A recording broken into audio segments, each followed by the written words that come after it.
Olá, pessoal! Vamos falar sobre cantar e cantar. O que sabemos sobre os cantos? Vamos falar um pouco sobre o que é cantar, né? Sobre o que é interpretar. Vamos falar sobre aspectos gerais, né? Sobre cantores que vocês gostam, e sobre a questão da música popular, da música pop, da música brasileira e internacional. Quais são os elementos importantes, né, para a gente entender como os cantores desempenham seu papel, como a personalidade deles interage com essa forma de cantar, a personalidade, a criatividade de cada um deles. Vamos entender um pouco sobre isso e por que isso é importante, né? Na hora da gente entender, da hora da gente analisar esses cantores, né? Então vamos lá. Vamos falar um pouco primeiro sobre a voz, né? A voz é um elemento extremamente relevante, né, para a música, principalmente para a música popular, para a música pop. Então é muito importante entender essa questão da voz. A voz humana, enquanto recurso fonador e integrante da fisiologia humana, perpassa toda a dinâmica cotidiana, né? Assim, a voz falada apresenta finalidades práticas e intenções, além de servir para expressar sinais biológicos e sensações e sentimentos, né? Para realizar os propósitos vocais cotidianos, o indivíduo, apoiado em sua percepção e intuição, desempenha um gerenciamento de sua fisiologia como um todo, o que inclui movimentos e gestos, né? Então a gente percebe que a voz ela tem uma relevância para o nosso papel cotidiano, né? E isso passa para a música, evidentemente, de diversas formas, né? Então a gente vai analisar alguns cantores aqui percebendo essa questão, né?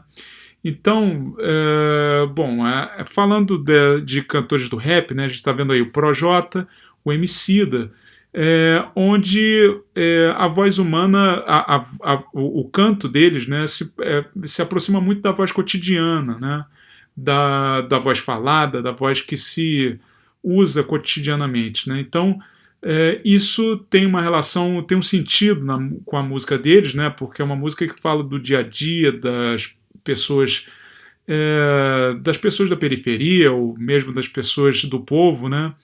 E então essa voz ela tem uma relevância para destacar questões das letras, né? Da vida às vezes difícil, sofrida, né? Das populações da periferia. E enquanto isso, a gente tem, por exemplo, aí, o Fred Mercury e Ivete Sangalo, que são cantores que utilizam a expressividade vocal em recursos técnicos como a dinâmica, né, o volume, a afinação. Então são elementos importantes aí que são utilizados para dar expressividade à voz e para sublinhar características que são às vezes das emoções, da paixão, da vida, né? Então isso tudo tem uma relação muito profunda aí com o canto deles e com as letras, com a música que eles cantam, né? Com a música pop e rock, do caso do Fred Mercury, na música do axé da Ivete Sangalo, né?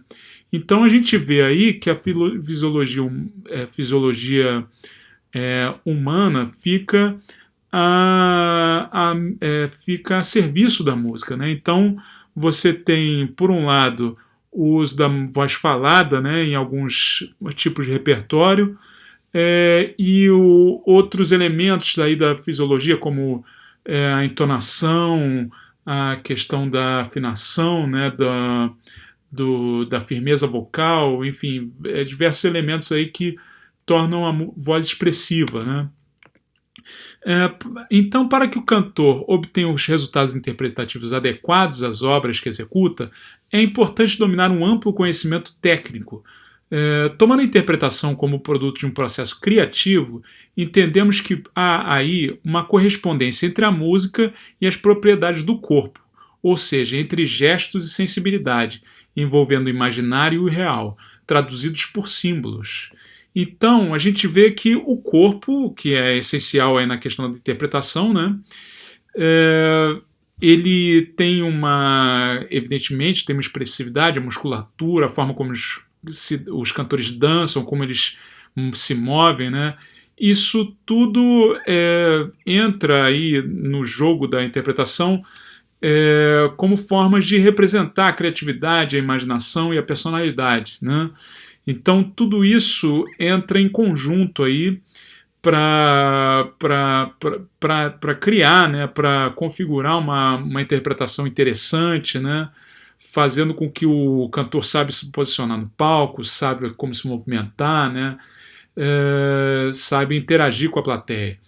Então, por fim, a gente tem a performance, né? A performance é uma reunião de tudo isso, né, de uma maneira dinâmica, né, que faz com que a voz, o corpo, tudo isso interage de maneira harmônica, de maneira convincente, né, para que a interpretação seja interessante, né, para um determinado público, para determinado tipo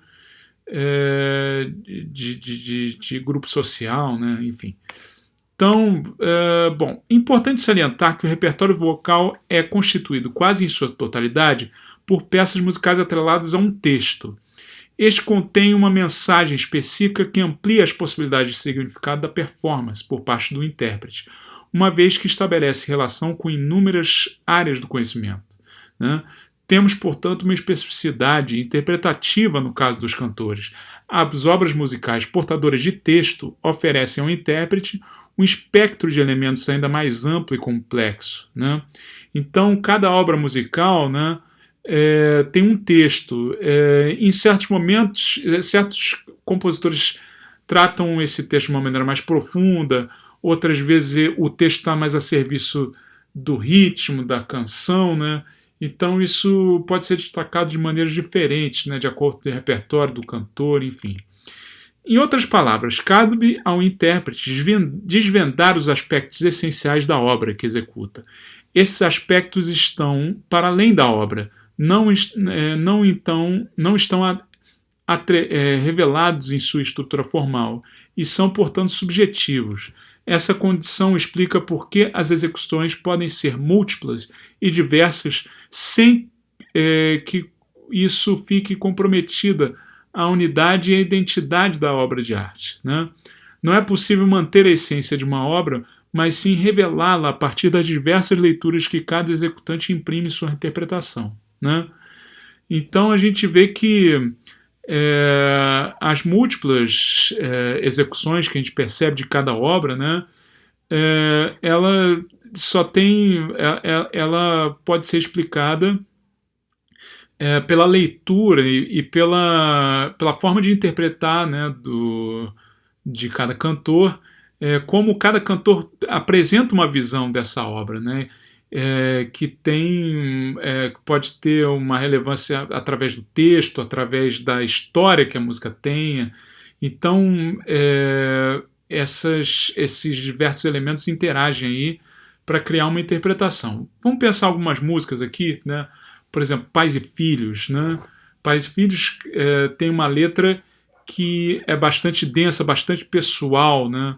Então ela tem, às vezes, palavras que são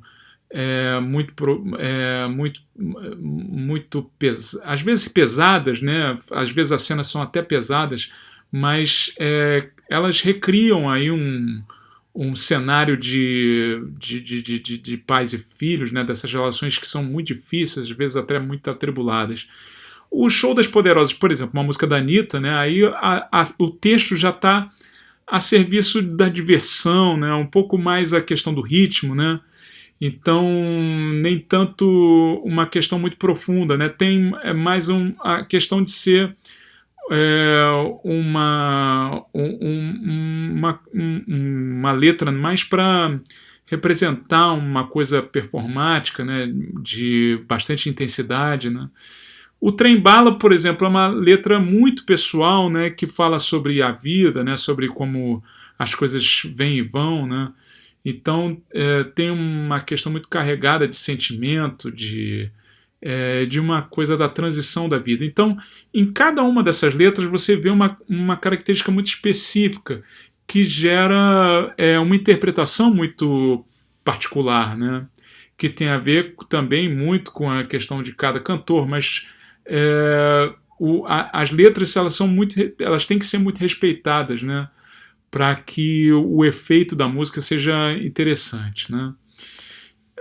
Para alcançar esse resultado, né, os intérpretes devem buscar equilíbrio entre as suas personalidades, constituídas de determinada história e cultura, com os elementos objetivos da obra.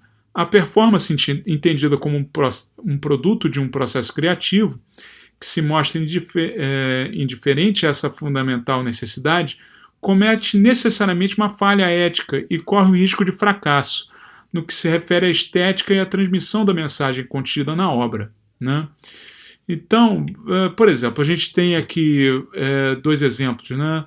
O caso da Ana Vitória, uma dupla de cantoras, né? E do Pablo Vittar, né? Então, bom, por exemplo, na questão das letras da Ana Vitória, né? Você tem uma questão que é mais pessoal, mais profunda, né? Então você tem que ter um tipo de respeito em relação a essas temáticas que elas tratam, né? Então isso tem requer, né, um tipo de respeito, de ética, né? De tratamento com esses temas, para que a música não fique ruim, não fique mal adaptada, né? Que não, não fique voando, né? Uma coisa meio sem sentido.